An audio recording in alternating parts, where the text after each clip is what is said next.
اندر جل رہا ہے میری زندگی کا مقصد یہ تو نہیں تھا، میری زندگی کا مقصد تو قرب الہی کا حصول تھا۔ حضرت نظر کیجئے میری یہ خواہش دب جائے اور میری آرزوؤں کے اندر رب کا قرب بس جائے، مقصود تو یہ تھا ہمارا۔ لیکن آج ہم اگر دھوکہ کھا رہے ہیں تو اس لیے کھا رہے ہیں کہ ہماری وہ آرزو ہی نہیں ہے، ہم اپنی اس سفلی آرزو کی تکمیل کے لیے اس کے پاس جا رہے ہیں، تو پھر آپ اس کے لیے اپنی خواہش کے لیے جا رہے ہیں اور وہ اپنی خواہش کا اسیر تمہیں بنا لیتا ہے اور وہ پھر تمہارے جذبات سے کھیلتا ہے اور تم جو ہے وہ اس کی طریقت سے کھیلنا چاہتے ہو اور وہ تم سے کھیلنا چاہتے ہیں۔ اب اس کھیل میں کون غالب آتا ہے؟ کبھی وہ غالب آتا ہے، کبھی تم غالب آتے ہو، اور اگر تم مغلوب ہو جاؤ تو پھر شور کرتے ہو جی اللہ کے بندے ایسے ہوتے ہیں، اللہ کے بندے ایسے ہوتے ہیں۔ سچ بتا کہ تو نے اللہ کے بندے کی قربت حاصل کی تھی یا خواہش نفس کے لیے وہاں گیا تھا؟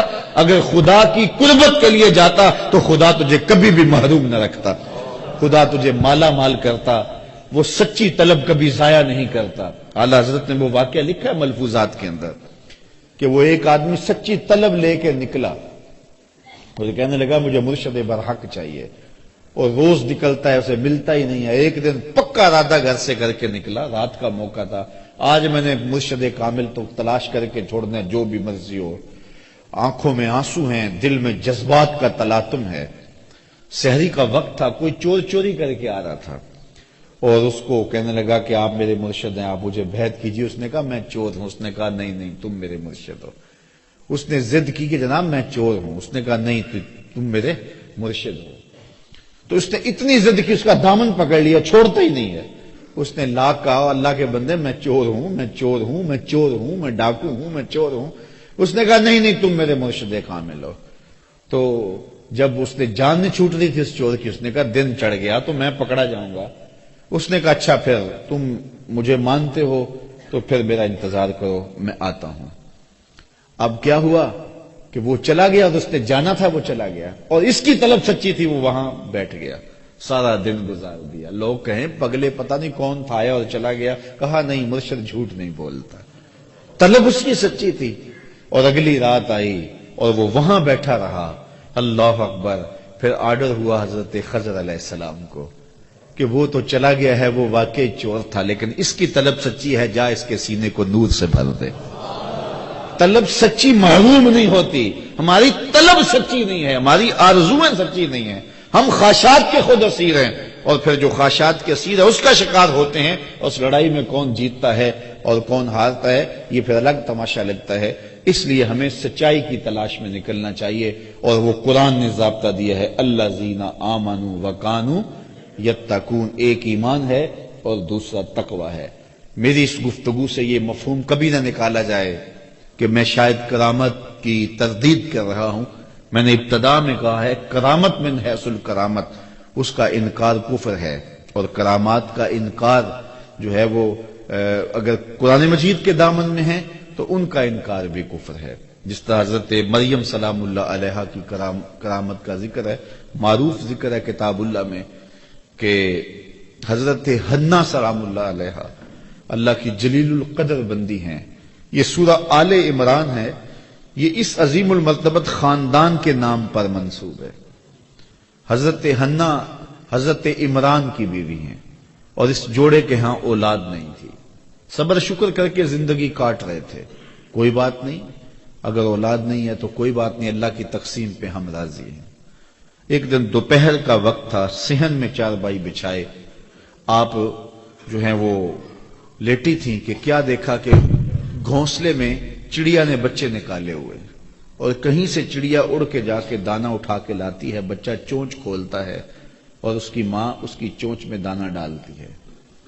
بچے اور ماں کا یہ پیار دیکھا تو حضرت حنا کا دل چوٹ کھا گیا، اور عرض کی مالک تو نے جانوروں کو بھی بچے دیے ہیں اور وہ بھی ان سے پیار کرتے ہیں، تو میں اولاد سے محروم ہوں، میرے مالک اگر تو مجھے اولاد دے تو بیت اللہ کے لیے اسے وقف کر دوں گی۔ اللہ نے ان کی گود ہری کر دی۔ ہوتا یہ تھا کہ جب اولاد ہوتی تو پہلا بچہ ہوتا اس بیٹے کو بیت المقدس کے لیے وقف کر دیا جاتا۔ 300 حجرے تھے بیت اللہ کے آس پاس جہاں اس طرح کے بچے رہتے تھے، لیکن جب ولادت کے لمحے آئے تو وہ بیٹا نہیں تھا، وہ بیٹی پیدا ہوئی۔ حضرت حنا بہت پریشان ہوئی کہ ان کو مردوں کے ہجوم میں کیسے رکھوں گی۔ تو کہا مالک یہ تو بیٹی پیدا ہوئی ہے. کہا ہنہ پریشان نہیں ہونا، جس طرح کی ہم نے تمہیں بیٹی دی ایسے بیٹے بھی نہیں ہوتے. اور اس بیٹی کا نام تھا مریم سلام اللہ علیہ، جو حضرت عیسیٰ کی والدہ بنی سلام اللہ علیہ. تو حضرت مریم کی ولادت ہوئی. جب منت پوری کرنے کا وقت آیا، انہوں نے شعور کی زندگی میں قدم رکھا تو اپنی منت یاد آئی، تو پھر دوبارہ پریشانی جاگ پڑی کہ اب مردوں کے ہجوم میں اس خاتون کو کیسے رکھا جائے. تو یہ طے پایا کہ کوئی بوڑھا بزرگ آدمی اس کی کفالت اپنے ذمے لے لے اور اس کی ضروریات کا وہاں خیال رکھے. اور جب یہ طے پایا تو بہت سارے لوگ اس عالی مرتبت خاندان کی صاحبزادی کو اپنی کفالت میں لینے کے لیے بے چین ہو گئے. حتیٰ کہ لوگوں کا جب زیادہ تقاضا ہوا تو قرعہ ڈالا گیا، اقلام ڈالی گئی. قرعہ فال نکلا حضرت زکریا علیہ السلام کے نام. یہ قرآن ہمیں ساری کہانی بتاتا ہے. سورہ آل عمران میں حضرت زکریا 120 سال کی عمر میں تھے اور ان کی زوجہ تھی 99 سال کی عمر میں، اور یہ جوڑا بھی اولاد سے محروم تھا. پیغمبر تھے حضرت زکریا علیہ السلام اور سکے خالو لگتے تھے حضرت مریم سلام اللہ علیہ. تو ان کے نام قرعہ نکلا. تو حضرت مریم کو انہوں نے بیت المقدس کے آس پاس ایک متعینہ حجرے کے اندر ٹھہرا دیا، مصلی بچھا دیا اور ضرورت کی چیزیں انہیں باہم پہنچانے لگے. حضرت مریم دن کو روزہ رکھتی اور رات کو عبادت میں بسر کر دیتی. حضرت زکریا ان کا خیال رکھتے، ضروریات کو پورا کرتے. جب کہیں جانا ہوتا تو حجرے کا دروازہ باہر سے بند کر دیتے، تالا لگاتے اور چلے جاتے. ایک دفعہ تالا لگا کے کہیں گئے تھے، واپس آتے ہوئے دیر ہو گئی اور افطار کی گھڑیاں آ گئیں. سارا دن روزے سے تھی حضرت مریم. تو حضرت زکریا وقت پہ پہنچ نہ پائے. دل میں بڑی تشویش تھی کہ بیٹی نے روزہ کھولنا ہے اور میں پہنچ نہیں پایا اور افطاری نہیں دے سکا. خیر جلدی جلدی گئے، جا کے دروازہ کھولا. وجد عندها رزقا. دروازہ کھولا تو کیا دیکھا، وہاں بے موسم پھل پڑے ہوئے. تو حضرت زکریا بڑے پریشان ہو گئے کہ اندر سے کوئی باہر نہیں آ سکتا، باہر سے کوئی اندر نہیں جا سکتا، تالا لگا ہے، دروازہ مقفل ہے، اور پھر پھل اور وہ بھی بے موسم. قال یا مریم ان لک ھذا. اے مریم یہ پھل کہاں سے آئے؟ حیرت سے کہا. تو حضرت مریم نے جواب دیا کہ یہ میرے رب نے مجھے عطا کیے اور وہ جس کو چاہتا ہے بغیر حساب کے عطا کرتا. اب حضرت زکریا علیہ السلام کا میں نے بتایا 120 سال عمر تھی اور ان کی زوجہ کی عمر 99 سال تھی اور یہ جوڑا بھی اولاد سے محروم تھا. اب بے موسم پھل جب حجرہ مریم میں اترتے ہوئے دیکھے تو حضرت زکریا کا دل بھی چوٹ کھا گیا. ہنالک دعا زکریا ربہ. حضرت زکریا نے وہیں کھڑے ہو کے دعا مانگنا شروع کر دی. مالک جب تو اپنی بندی کو بے موسم پھل دے سکتا ہے تو مجھے بے موسمی اولاد نہیں دے سکتا؟ میرے شجر عمر پر بھی اولاد آنے کا موسم بیت گیا ہے، لیکن یہاں بے موسم پھل تو نے دیے ہیں تو مجھے بھی اولاد کا پھل بے موسمہ تو عطا کرنے پہ قادر ہے. وہیں کھڑے ہو کے حضرت سیدنا زکریا دعا مانگنے لگے. پھر کیا ہوا؟ ان کی دعا رد کر دی گئی. کس عمر میں دعا مانگ رہے ہو؟ کہاں مانگ رہے ہو؟ بیت اللہ سامنے ہے، صخرہ کے پاس کیوں نہیں جاتے؟ حجرہ مریم میں ایک ولیہ کے پاس کیوں مانگ رہے ہو؟ نہیں، بلکہ کیا ہوا؟ فنادتہ الملائکہ. وہ ابھی وہو قائم یصلی فی المحراب، وہ وہاں حجرے میں کھڑے ہو کے دعا مانگ ہی رہے تھے کہ فرشتوں نے آ کے ندا دی ان اللہ یبشرک بیحییٰ. اے زکریا تمہیں مبارک ہو، ہم تمہیں یحییٰ کی بشارت دیتے. تو بے موسم پھلوں کا آنا یہ کرامت ہے اللہ کی ولیہ حضرت مریم سلام اللہ علیہا کی. اور پھر یہ بات سمجھ میں آئی کہ جہاں اللہ کی رحمتیں اترتی دیکھی جائیں وہاں دعا مانگی جائے اور وہاں مانگی ہوئی دعائیں پھر رد نہیں ہوتی ہیں. اور حضرت زکریا وہاں کھڑے ہو کے دعا مانگتے ہیں.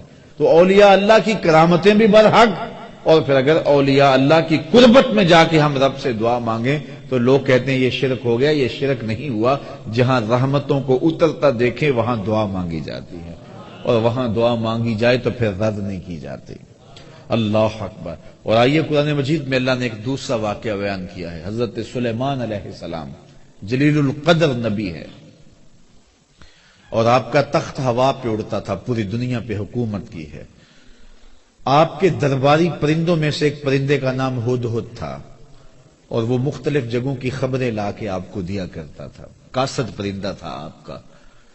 کچھ دن غائب رہا تو فرمایا کہ میں ہدہد کو نہیں دیکھ رہا، اگر اس نے کوئی معقول بہانہ نہ کیا، کوئی بات نہ بتائی تو میں اس کو قتل کر دوں گا، ذبح کر دوں گا، یا شدید اس کو سزا دوں گا۔ خیر وہ آیا، اس نے ساری کہانی سنائی کہ حضرت میں ملک سبا میں نکل گیا تھا، وہاں ایک عورت ہے جو تخت و تاج کی مالکہ ہے، اور اس کا تخت اتنا بڑا ہے کہ 60 ہاتھ چوڑا، 80 ہاتھ لمبا، اور 1 ہاتھ شرم جو ہے وہ کونی تک ہوتا ہے۔ تو کہا اتنا لمبا چوڑا اس کا تخت ہے جو موتیوں سے مرصع ہے اور قیمتی دھاتوں سے بنا ہوا ہے، 7 حصاروں میں ہے، 7 جو ہے وہ دیواریں ہیں اس کے گرد، وہاں اس کی کچہری لگتی ہے، اور وہ لوگ سورج کو پوجتے ہیں۔ تو وہ خبر دی تو حضرت سلیمان نے ایک خط لکھا، اور خط کے اوپر بسم اللہ الرحمن الرحیم لکھا، اور کہا یہ میرا خط لے جاؤ اور جا کے اس کے تخت پہ پھینکاؤ، پھر دیکھو وہ کیا کہتے ہیں۔ وہ ہدہد حضرت سلیمان کا دیا ہوا خط لے کے ملک سبا میں پہنچتا ہے، جو وہاں سے 1 مہینے کی مسافت پر تھا، اور وہاں جا کے اس نے وہ کاغذ کا ٹکڑا جس کے اوپر یہ لکھا ہوا تھا آپ کے خط کی عبارت، وہاں پھینک دیا۔ اس خاتون نے جب خط اٹھایا، دیکھا کہ پرندہ پھینک گیا ہے، تو کہتے ہیں نبوت کا جلال ہوتا ہے، تو جو ہی اس نے خط کو پکڑا تو اس کا بدن کانپنے لگا۔ خیر اس نے صنادید اپنی قوم کے سردار بلائے، اور وہ کہتے ہیں 12,000 سردار تھے، ان کو بلا کے کہا کہ میرے پاس ایک معزز خط آیا ہے، اور اس میں یہ لکھا ہے کہ فرما بردار بن کے میرے پاس آؤ، اب بتاؤ کیا کرنا ہے۔ قوم نے کہا، جو سردار تھے قوم کے، اس میں آیان سلطنت بھی تھے، وزراء بھی تھے، اس میں فوجی زعماء بھی تھے، عسکری قوتوں کے سربراہ بھی تھے، سارے لوگ تھے، سیاسی عمائدین بھی تھے، سارے لوگ تھے۔ انہوں نے کہا کہ فوجی ہماری تیار ہیں، اسلحہ ہمارے پاس موجود ہے، قوم متحد ہے، مورال بڑا بلند ہے، کوئی ٹینشن نہیں ہے، اگر وہ حملہ کرتے ہیں تو ہم مقابلہ کریں گے، باقی رائے آپ کی ہے، جو آپ فیصلہ کریں ہم اس فیصلہ کے مطابق جو ہے وہ کریں گے۔ تو اس نے کہا کہ جب بادشاہ کسی ملک پہ حملہ کرتے ہیں تو پھر تاخت و تاراج کر کے رکھ دیتے ہیں، میں نہیں چاہتی کہ لڑائی کی نوبت آئے، میں ہدیہ بھیجتی ہوں، پھر دیکھتی ہوں کہ وہ کیا اس کا جواب دیتے ہیں۔ تو اس نے قاصد کو ہدیہ دیا اور حضرت سلیمان کے دربار میں بھیجا۔ وہ ہدیہ کیا تھا؟ مفسرین نے لکھا ہے کہ وہ ایک سونے کی اینٹ تھی، جس کو قیمتی کپڑے میں لپیٹ کر کے، تشتری میں سجا کر کے حضرت سلیمان کی بارگاہ میں پیش کرنے کے لیے قاصد صنعاء سے چلا اور حضرت سلیمان کے دربار تک پہنچا۔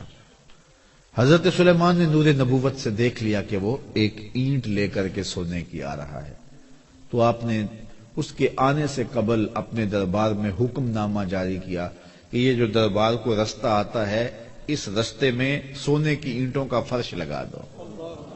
وہ ایک اینٹ لے کے آ رہا تھا، کہا یہاں سونے کی اینٹوں کا فرش لگا دو۔ اللہ اکبر! وہ اس پہ نازاں تھا۔ حضرت عمر فاروق رضی اللہ تعالیٰ عنہ کے زمانے میں جب ایران فتح ہوا تو ایران کی جو عجوبہ روزگار چیزیں تھیں، ان میں سے ایک چیز جو تھی جس پہ انہیں ناز تھا، جس پہ انہیں فخر تھا، وہ کیا تھا؟ بہار چین۔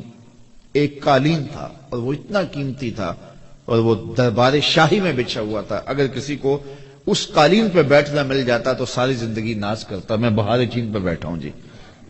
اور جب فتح ہوا ایران تو بہار چین بھی جو ہے وہ مال غنیمت میں آیا، تو اب مشورہ ہوا کہ اس بہار چین کو کہاں رکھا جائے، تو کسی نے کہا جی مسجد نبوی میں بچھا دیا جائے، ریاض الجنہ میں بچھا دیا جائے، کسی نے کہا کہ نہیں ایسے کیا جائے، کسی نے ایسے کیا جائے۔ حضرت عمر نے کہا میری رائے پوچھتے ہو؟ کہا جی۔ کہا اس کو مسجد کے باہر جہاں جوتیاں اتاری جاتی ہیں وہاں پھیلا دو، جب لوگ آئیں اور یہاں جوتے صاف کریں اور پھر مسجد میں آئیں، اور پھر ایسے ہی ہوا۔ وہ بہار چین جس پہ بیٹھنا لوگوں کے لیے باعث فخر تھا، کہا اس کو مسجد سے باہر بچھا دو تاکہ لوگ یہاں جوتے اتاریں تو آگے آئیں۔ اسلام ان چیزوں کو اہمیت نہیں دیتا ہے، تو وہ اینٹ پہ ناز کر رہے تھے، کہا یہاں فرش بچھا دو۔ اللہ اکبر! اور جب وہ وہاں پہنچا تو اس نے دیکھا، اور وہ کیا ہدیہ پیش کرتا، خیر حکم شاہی تھا، وہ ہدیہ لے کر آیا۔ تو حضرت سلیمان نے کہا کہ تم اپنے ہدیے پہ خوش ہوتے ہو، میں تمہارا ہدیہ لینے والا نہیں ہوں، اطاعت کر کے آ جاؤ ورنہ جنگ کے لیے تیار ہو جاؤ۔ جا کے اس نے پھر بتایا جا کے کہ حضرت ہم وہاں گئے ہیں ایک اینٹ لے کر، وہاں تو فرش میں بچھی ہوئی اینٹیں نظر آ رہی، ان کو ہمارے ان ہدیوں کی کوئی ضرورت نہیں ہے، وہ تو انہوں نے قدموں میں ڈال کے رکھی ہیں۔ خواجہ نظام الدین اولیاء کے پاس علاء الدین خلجی آتا تھا، اس کی آرزو تھی کہ میں ان سے ملاقات کروں، آپ ملاقات نہیں کرتے تھے۔ آپ نے فرمایا کہ فقیر کی خانقاہ کے 2 دروازے ہیں، اگر تو ایک دروازے سے آئے گا دوسرے سے باہر نکل جاؤں گا، اور اگر تم نے زیادہ ضد کی طرح شہر چھوڑ جاؤں گا۔ خیر وہ آ ہی گیا تو خادموں نے آپ سے ملنے نہ دیا، پہرے دار کھڑے ہو گئے، تو اس نے سمجھا کہ یہ فقیر مر جائیں گے لیکن اپنی ڈیوٹی سے نہیں ہٹیں گے، تو اس نے کہا اچھا میں استبل حضرت کا دیکھنا چاہتا ہوں، حضرت کی خان کا دیکھنا چاہتا ہوں۔ تو جب استبل میں پہنچا تو جو گھوڑے تھے ان کی زنجیریں سونے کی تھی اور جو میخیں تھیں قلعے تھے وہ چاندی کے تھے، تو بڑا حیرت زدہ ہوا اور اس کو شرارت سوجی۔ اس نے کاغذ کے ٹکڑے پہ لکھا یہ کیا ہوا، فقیروں کے پاس بھی سونا چاندی اور بادشاہوں کے پاس بھی سونا چاندی، اور یہ کاغذ کا ٹکڑا اندر بھیجا۔ حضرت نظام الدین اولیاء نے دیکھا، اس کی پشت پہ لکھ کے دوبارہ بھیجا، فرق یہ ہے کہ بادشاہ خزانوں میں سنبھال کے رکھتے ہیں، فقیر گھوڑوں کے قدموں میں ڈال کے رکھتے ہیں۔ تو وہ لپیٹ کے اندر ایک سونے کی اینٹ کو لا رہے تھے اور یہاں راہوں میں اینٹیں بچھی ہوئی تھیں۔ کہا کہ انہیں ہدیے کی کوئی لوڑ نہیں ہے، اور وہ تو راہوں میں اینٹیں بچھائے ہوئے ہیں، تو اطاعت قبول کرنی ہوگی یا جنگ کے لیے تیار ہونا پڑے گا، یہ ان کا پیغام ہے۔ تو پھر بلقیس، ملکہ بلقیس تھی، یہ ملک سبا کی بادشاہ، اس نے کہا کہ میں خود جاتی ہوں اور جا کے ان کی اطاعت قبول کرتی ہوں، اور پھر وہ اطاعت قبول کرنے کے لیے حضرت سلیمان کی بارگاہ میں حاضر ہونے کے لیے صنعاء سے چلی اور حضرت سلیمان کے پاس آئی۔ جب حضرت سلیمان کے دربار کے بالکل قریب آ گئی، سادہ لفظوں میں کہہ لو یوں بائی پاس کے قریب آ گئی، تو آپ دربار میں بیٹھے، صبح کا وقت تھا، آپ کے درباری حواری بیٹھے تھے۔ آپ نے فرمایا کہ میرے درباریوں، ملکہ بلقیس آ رہی ہے اور اسے اپنے تخت پہ بڑا ناز ہے، کوئی ہے جو اس کے آنے سے قبل وہ تخت لے آئے؟ جس طرح وہ اینٹیں بچھائی تھی، اینٹیں لے کر آئے تھے، جو جس تخت پہ ناز ہے وہ تخت ہی لا کے اس سے قبل قدموں میں رکھ دیا جائے۔ تو اب تخت 1 مہینے کی مسافت پہ تھا، اور کوئی چھوٹا نہیں تھا، کوئی ڈبیا نہیں تھی کہ جیب میں ڈال کے لے آنی ہے، اگر ڈبیا بھی ہو پھر بھی 2 مہینے چاہیے۔ پھر وہ تخت 7 مکفل 4 دیواریوں میں تھا، اور پہرے دار کھڑے تھے، تالے لگے تھے، مزاحمت کے بعد اس کو ٹکڑوں میں بانٹ کر بھی لانا ہو تو سال چاہیے، لیکن آپ نے فرمایا وہ باہر آ گئی، یہاں بائی پاس کے قریب آ گئی ہے، تو کوئی ہے جو لے آئے؟ ایک جن اٹھا، قال عفریت من الجن، ایک جن نے کہا حضرت میں لاتا ہوں۔ اچھا کتنی دیر تک لاؤ گے؟ کہا مجلس برخاست ہونے تک لے آؤں گا۔ یہ صبح کا وقت تھا اور مجلس برخاست ہوتی تھی چاشت کے بعد، دوپہر کے وقت۔ اس نے کہا میں دوپہر تک لے آؤں گا، بہت بڑی بات تھی۔ 1 مہینہ جاتے لگتا تھا، 1 مہینہ آتے لگتا تھا، 60 ہاتھ چوڑا تھا، 80 ہاتھ لمبا تھا، کئی ہاتھ موٹا تھا، قیمتی دھاتوں کا بنا تھا۔ اس نے کہا میں طاقت بھی وار بھی ہوں اور دیانتدار بھی ہوں، اس کا ایک موتی بھی ضائع نہیں ہونے دوں گا، اور دوپہر تک لا کے آپ کے قدموں میں رکھ دوں گا۔ بہت بڑی بات تھی، لیکن حضرت سلیمان نے کہا نہیں، مجھے اس سے بھی پہلے چاہیے، مجھے اس سے بھی پہلے چاہیے۔ قال الذی عندہ علم من الکتاب، پھر وہ اٹھا جس کے سینے میں زبور کا علم تھا۔ آصف بن برخیہ نام لکھا ہے مفسرین نے، اور آپ کا خالو زاد تھا، یہ آپ کا بھانجا تھا اور آپ کا امتی تھا، اسم اعظم جانتا تھا۔ وہ اٹھ کے کھڑا ہوا، حضرت انا آتی کا بے ہی، میں حاضر کر دیتا ہوں۔ کہا یہ تو دوپہر تک کا وقت دے رہا جن، تم کتنی دیر تک لاؤ گے، کتنا وقت لو گے؟ تو آصف بن برخیہ بولے میں اپنی جناب جانب سے نہیں کہہ رہا، قرآن کہہ رہا ہے۔ قال الذی عندہ علم من الکتاب، جس کے سینے میں کتاب اللہ کا علم تھا، وہ بولا انا آتی کا بہی، میں حاضر کر دیتا ہوں۔ کتنی دیر لگے گی؟ قبل ان یرتد الیک طرفک، حضور آپ آنکھ بعد میں جھپکیں گے، تخت پہلے پڑا ہوا۔ اور حضرت سلیمان نے ابھی آنکھ نہیں جھپکی، تخت سامنے پڑا ہوا تھا۔ اللہ اکبر! تو جب تخت سامنے نظر آیا تو بے ساختہ کہا ھذا من فضل ربی، یہ میرے رب کا فضل ہے جس نے میری چوکھٹ کے ایک غلام کو یہ شان دی ہے۔ یار جس نبی کے غلام کی یہ شان ہے، جس نبی کے مقتدی کی یہ شان ہے کہ وہ اتنی مسافت سے اتنا بڑا تخت، یہ قرآن ہے، اس کا انکار بھی نہیں کیا جا سکتا، آنے واحد میں لا کے قدموں میں رکھ دیتا ہے۔ ایک بدبخت نے کہا ہے کہ یہ تمثیلی واقعہ ہے، یہ سمجھانے کے لیے بات بیان کی ہے، نفس الامر میں ایسا نہیں ہوا، جبکہ قرآن تمثیلی واقعات نہیں بیان کرتا، یہ حقیقت ہے۔ وہ تخت بلقیس آیا، آنے واحد میں آیا، قرآن کہتا ہے سامنے پڑا ہوا تھا، اور حضرت سلیمان نے کہا یہ میرے رب کا فضل ہے کہ جس نے میرے مقتدی کو یہ شان دی، یا جس کے مقتدی کی یہ شان ہے، حضرت سلیمان کے مقتدی کی یہ شان ہے کہ 1 مہینے کی مسافت سے تخت بلقیس لا کے آنکھ جھپکنے سے قبل قدموں میں حاضر کر دیتے ہیں، اور خود مقتدی بن کے حضرت سلیمان جس نبی کے پیچھے کھڑے تھے مسجد اقصی میں، اس مقتدا کی شان کا عالم کیا ہوگا۔ یہ شان ہے خدمت گاروں کی سرکار کا عالم، اور یہ بات طے ہے جس طرح حضور نبیوں سے افضل ہیں، حضور کی امت باقی امتوں سے افضل ہے، اسی طرح حضور کی امت کے ولی باقی امت کے ولیوں سے افضل ہیں۔ تو اگر تخت بلقیس آنے واحد میں حضرت آصف بن برخیہ حاضر کر دیتے ہیں، تو اگر امت مصطفیہ کے کسی ولی کی کوئی ایسی کرامت بیان ہوتی ہے تو پھر چی بجبی کیوں ہو جایا جاتا ہے؟ کیوں حضور کی عظمت، حضور کے امتیوں کی اور حضور علیہ السلام کی امت کے اولیاء کی عظمت کا کیوں انکار کر دیا جاتا ہے؟ کابل میں بھیڑ بنی ہوئی تھی، لوگوں کا ہجوم تھا، شاہی خادموں سے ایک لونڈی گزرتے ہوئے اس نے کہا یہ کیا تماشا ہے، کیوں لوگ کھڑے ہیں؟ لوگوں نے کہا یہ تماشا نہیں ہے، یہ شاہ نقشبند بخاری آئے ہیں بخارے سے، اور لوگ ان سے اکتساب فیض کر رہے ہیں۔ تو کہا یہ لوگ کون ہوتے ہیں؟ کہا یہ باطن کے طبیب ہوتے ہیں، من کی امراض دور کرتے ہیں۔ اور کہا سنو، اوکھے ویلے مشکل وقت کام بھی آ جاتے ہیں۔ اس نے کہا نسبت قائم کرنے میں کیا حرج ہے؟ شیخ سے نسبت قائم کر لی، وقت گزرتا گیا، نیک تو پہلے ہی تھی لیکن شیخ کی تعلیمات کا رنگ چڑھا اور زیادہ دیانت سے کام کیا، شاہ کی نظر میں بہت زیادہ محبوب ہو گئی۔ باقی ہم اثر لونڈیوں نے حسد کیا اور چوری کر کے اس کے سامان سے برآمد کروا دیا زیور بادشاہ کا۔ بادشاہ کو بڑا غصہ آیا، میں نے اتنی محبت دی، اتنا اعتماد کیا اور میرے گھر کی چوری کی اس نے۔ حکم نامہ شاہی جاری ہو گیا کہ اس کو لے جاؤ محل کی چھت پر، چوبارے پر، اور وہاں سے جا کے دھکا دے دو تاکہ اس کے ٹکڑے ٹکڑے ہو جائے بدن کے، لوگوں کو پتہ چلے بادشاہوں کے گھر کتنے مقدس ہوتے ہیں۔ اس نے لاکھ کہا کہ میں نے چوری نہیں کی، لیکن اس میں کون سنتا تھا اس کی؟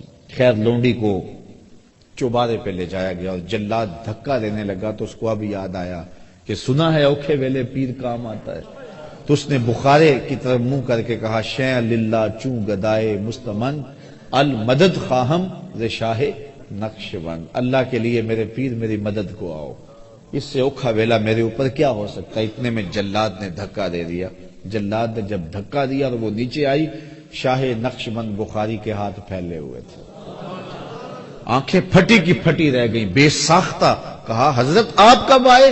فرمانے لگے تو از چوبارہ آمدی من از بخارا آمدم، تو چوبارے سے چل پڑی تھی میں بخارے سے چل پڑا۔ یہ شان ہے خدمت گاروں کی سرکار کا عالم کیا ہوگا۔ تو اللہ تعالیٰ نے اپنے ولیوں کو یہ طاقتیں دی ہوئی ہیں، یہ توانائیاں دی ہوئی ہیں، تو کرامت کا انکار نہیں ہے، لیکن یہ بات ذہن میں رکھیں کہ اللہ کے ولی کی پہچان اور معرفت جو ہے وہ ایمان اور تقوی سے ہے، اور ان کا درس اور ان کی تگ و تاز، ان کی جد و جہد لوگوں کے ایمان کی مضبوطی اور تقوی کی صفات کو روحوں میں اتارنا اور باطن میں پیدا کرنا، یہ ان کا مشن ہے، یہی ان کی زندگی ہے۔ باقی راستے میں کبھی کبھی کرامات کا بھی ظہور ہو جاتا ہے، کبھی ایسا ہوتا ہے ساری زندگی گزر جاتی ہے کرامات کا ظہور نہیں بھی ہوتا۔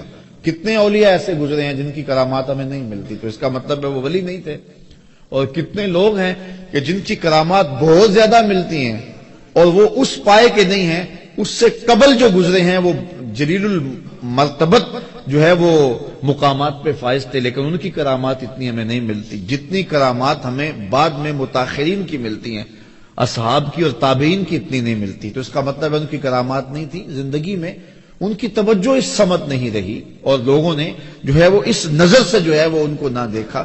اس لیے یہ بات ذہن میں رکھیں کہ کرامات اپنی جگہ پہ برحق، لیکن کرامات کا کاروبار نہ کیا جائے۔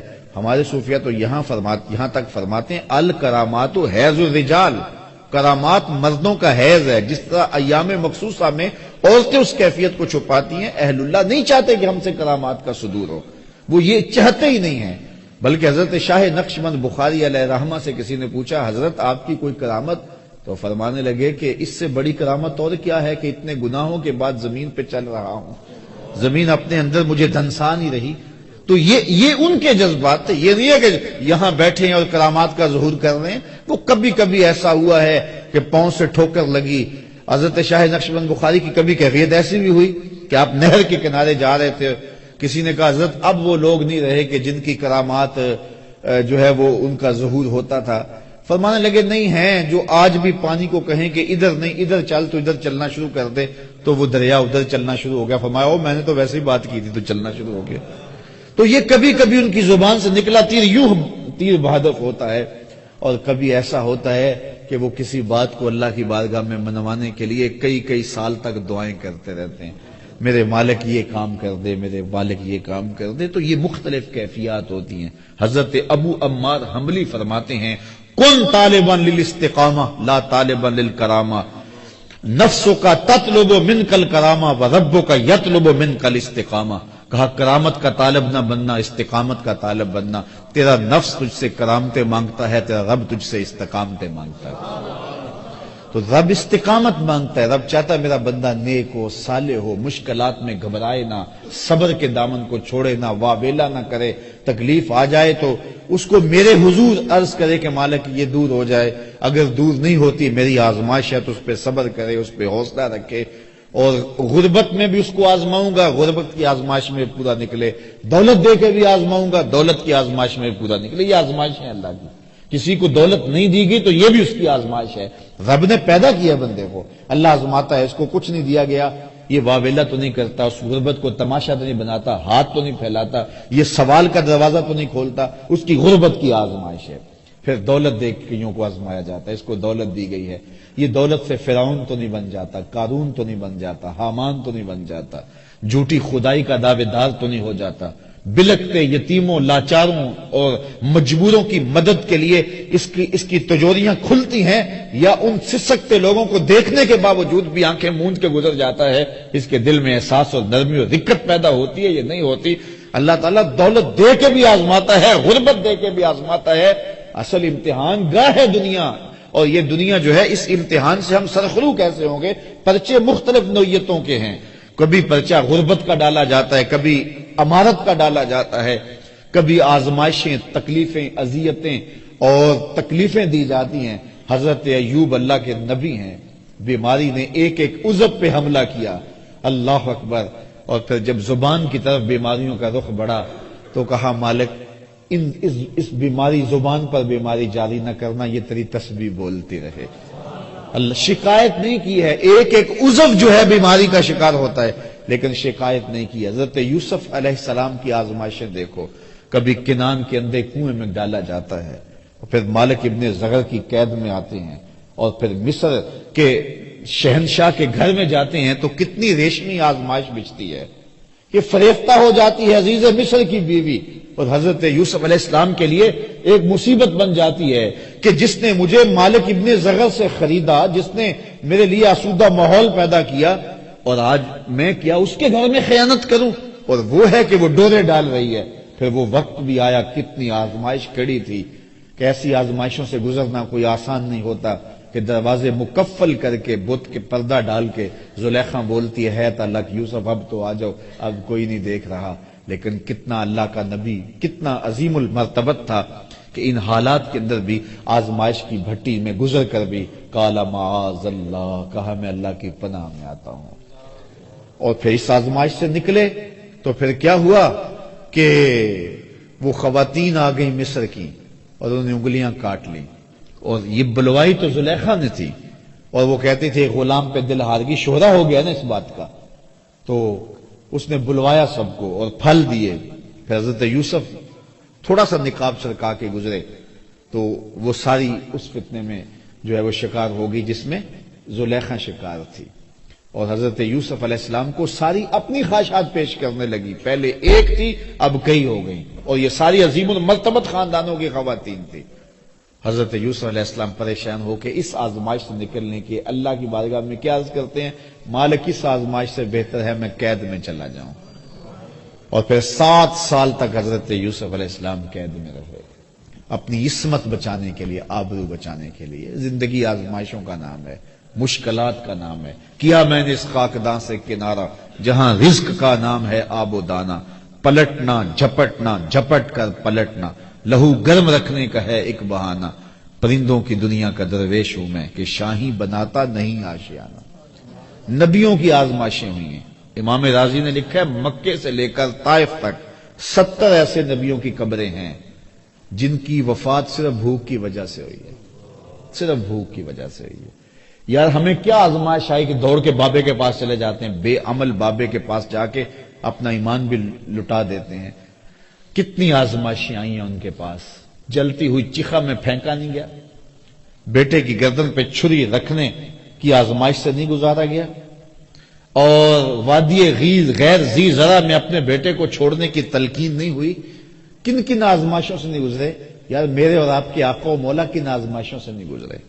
حضور کا خاندان کیا کربلا سے نہیں گزرا, بلال حبشی کیا تپتے ہوئی ریتوں پہ نہیں لیٹے, حضرت خباب بن ارت کے جسم کے لوتھڑے جو ہے وہ توڑے نہیں گئے, کیا حضرت عمار ابن یاسر کی ماں کو مکے کے بازار میں شہید نہیں کیا گیا, حضرت یاسر کو شہید نہیں کیا گیا, حضرت عمار کو پکڑ کے آگ کے کولوں پر رکھا نہیں گیا, لوگوں کے بازو اور ہاتھ کاٹے نہیں گئے, کیا کیا مصیبتیں نہیں آئی ہیں راہ خدا میں. اور ہمیں کیا ہے, تھوڑا سا کام نیچے ہوا, تھوڑے سے گاہک کام آئے تو ہم پھر دوڑ گئے اور وہ شرکی عقائد میں مبتلا ہو گئے. اپنے آپ کو مضبوط کریں, اللہ تعالیٰ پر توکل کریں, اللہ پر بھروسہ کریں. کبھی وہ دولت دیتا ہے, کبھی کم دیتا ہے, کبھی زیادہ دیتا ہے, کبھی خوشی دیتا ہے, کبھی غم دیتا ہے, کبھی مسرت دیتا ہے, کبھی خوشحالیاں دیتا ہے, کبھی بڑھاپا ہے, کبھی جوانی ہے. یہ ساری آزمائشیں ہیں. کبھی دولت کی فراوانی ہے, کبھی بیماری ہے, کبھی صحت ہے, کبھی عزت ہے, کبھی رسوائیوں کی راہوں سے گزرنا پڑتا ہے. ان سارے مقامات سے گزرے, اللہ کا شکر ادا کرے اور اپنے دامن کو کبھی داغدار نہ ہونے دے, اور اللہ پر توکل کبھی کمزور نہ ہونے دے. اگر وہ خوشی میں رکھے تو کہا مالک تیری کرم نوازی کہ تو نے مجھے خوشیاں دی, اور اگر دکھ آ جائیں تو پھر کہے مالک جے سونا میرے دکھ وچ راضی تے میں سکھ نو چلے ڈاواں. مسرتیں ہوں, مسرتیں کوئی ہجوم کے اندر بھی اس کا شکر ادا کرے, اور دکھ غم آ جائیں تو پھر بھی تکلیف محسوس نہ کرے, کوئی بات نہیں ہے. دکھ ہمیشہ تے سکھ کدائیں, دکھاں تو سکھ وارے, دکھ قبول محمد بخشا راضی رہن پیارے. میں تمہیں صرف ایک حدیث سناتا ہوں, تمہیں ٹھنڈ پڑ جائے گی. مولا کائنات سید نبی المرتضیٰ سے مروی ہے. حضور نے ارشاد فرمایا جو اللہ کے دیے گئے تھوڑے رزق پہ راضی ہو گیا, سنو ذرا ساری تقریر کا خلاصہ سمجھ لو, جو اللہ کے دیے گئے تھوڑے رزق پہ راضی ہو گیا, قیامت کے دن اللہ اس کے تھوڑے عملوں پہ راضی ہو جائے گا. چل بندے موج کر, تو میرے دیے ہوئے تھوڑے رزق پہ راضی ہے اور میں تیرے تھوڑے عملوں پہ راضی ہوں. تو بندہ ہو کے راضی ہے, ضرورت مند ہو کے راضی ہے.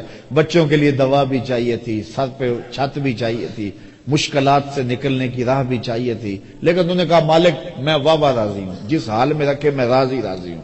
تو کہا تو بندہ ہو کے راضی ہے, تو کمزور ہو کے, ضعیف کھولے کل انسان و ضعیفا, تو ضعیف ہو کے راضی ہے, اور میں تو رب ہوں, میں تو کبھی ہوں. تو میرے دیے گئے تھوڑے رزق پہ راضی تھا, میں تیرے تھوڑے عملوں پہ راضی ہو گیا.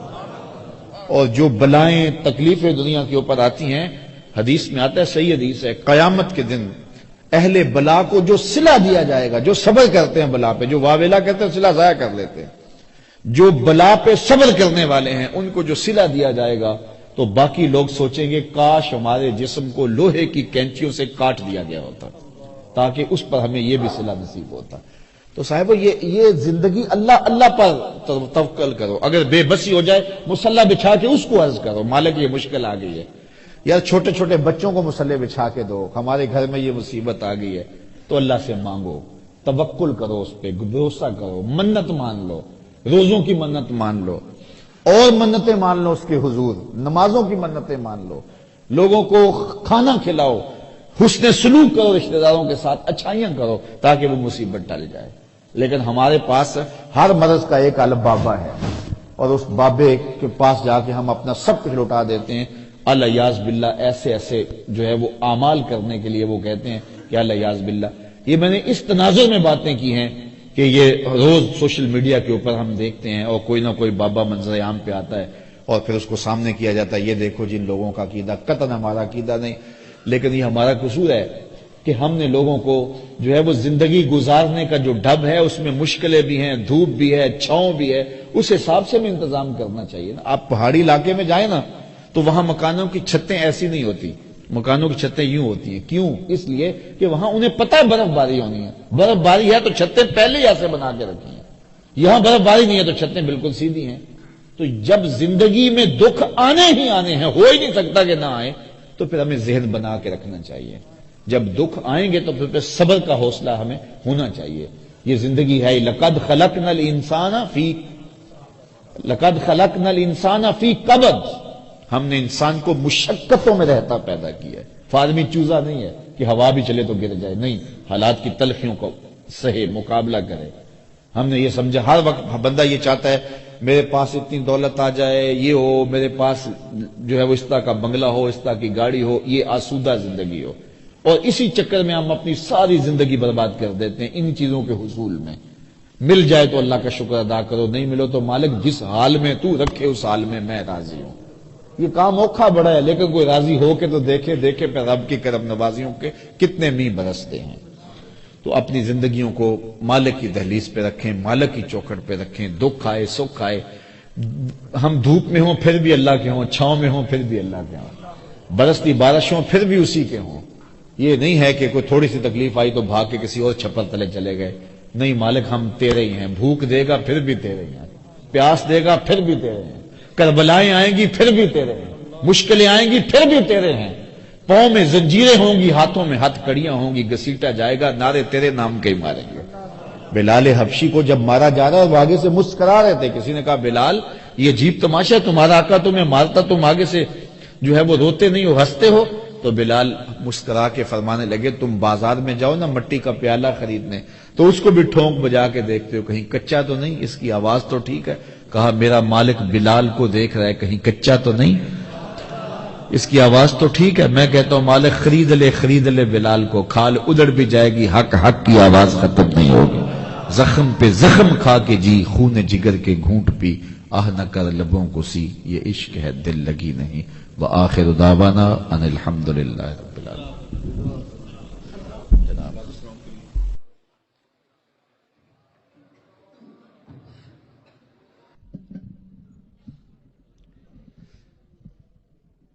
صبا در مصطفیٰ تے جا کے کمی درود و سلام میرا، صبا در مصطفیٰ تے جا کے کمی درود و سلام میرا، نبی سر جھکا کے کبھی درود و سلام میرا، تو لے کے بوسا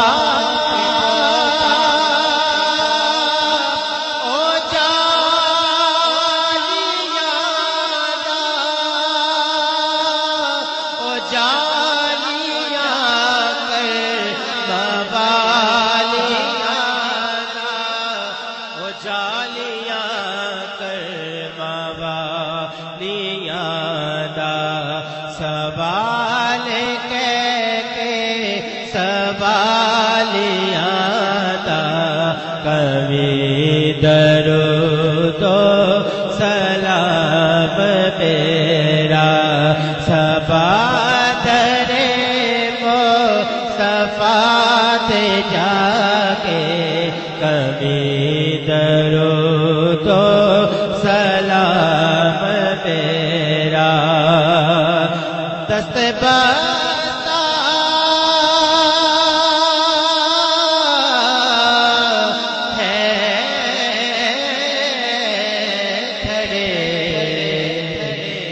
حاضر غلام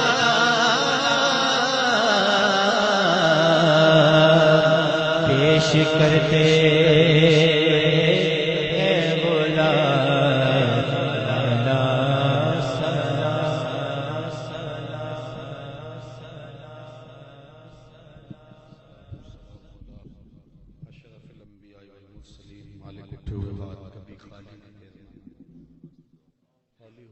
اپنی رحمتوں سے بھر دینا، بخت کی بہاریں نصیب کر دینا، مقدر کی خزائیں رخصت فرمانا۔